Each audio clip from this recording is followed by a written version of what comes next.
As we've mentioned, OceanGate was reportedly warned more than once that the submersible could face, quote, catastrophic problems if it did not pass existing safety guidelines.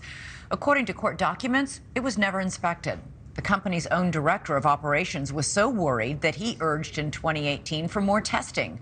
That same year, OceanGate was sent a letter signed by dozens of industry leaders who had unanimous concern about the watercraft's experimental undertaking. Bart Kemper is a forensic engineer who works on submarine designs and is one of the leaders who signed that letter. Bart, thanks so much for being here.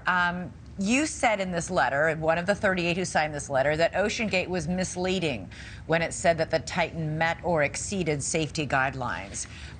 What did OceanGate say in response?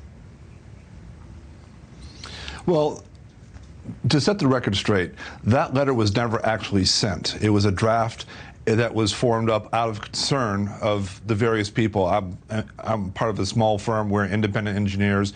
Others were manufacturers or suppliers, all working in the same industry. And we had a concern about how OceanGate was operating. And that concern was, as was said earlier, is that the submarines are supposed to be built to certain standards.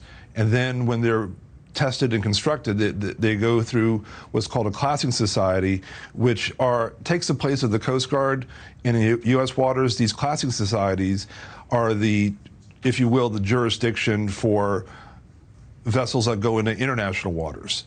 They bypassed all that. And it was that bypassing of the normal due diligence, the standard of care that you do for any engineering design, not just for submarines, not just for vessels, but right.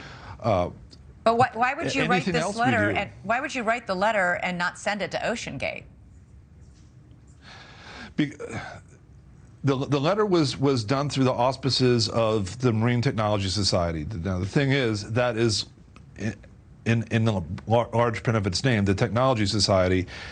If it started getting into trying to manage commerce and telling businesses how to operate, it would not only be outside of this charter, it would be potentially open to favoritism or some other lawsuit, and depending on the jurisdiction, it could run afoul for government actions. It would be acting as a government agency.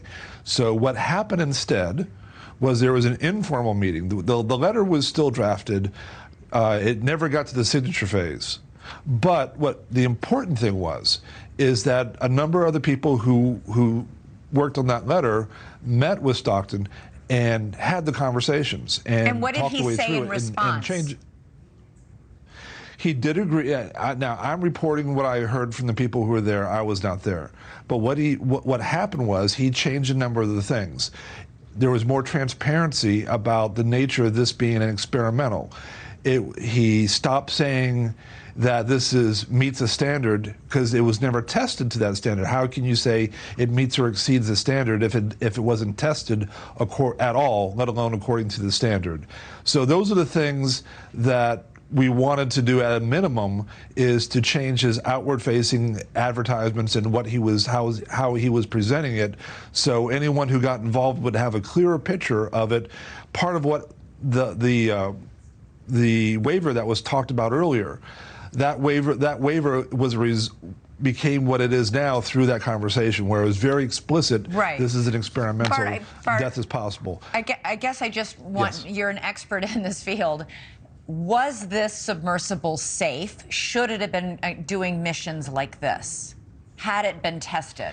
That's the problem. You don't know. If you don't test it, you don't know. If you don't build it to a standard, how do you know it's wrong? So that's the problem. But as an engineer, I will tell you this, that as you introduce more and more unknowns, more and more variables, things that are not established and tested, these innovations that Stockton was bringing in, as you add in more and more of these variables that interact with each other, right, you increase the potential risk. Okay. And that's the problem. We don't know because it was never tested.